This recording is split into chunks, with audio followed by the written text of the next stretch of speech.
পৃথিবী ধ্বংস হয় কখন?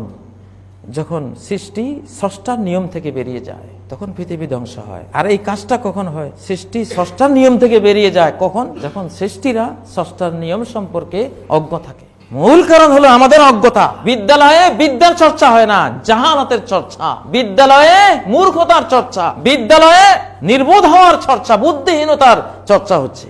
এই জন্য সৃষ্টিকর্তার নিয়ম থেকে আমরা বেরিয়ে যাচ্ছি।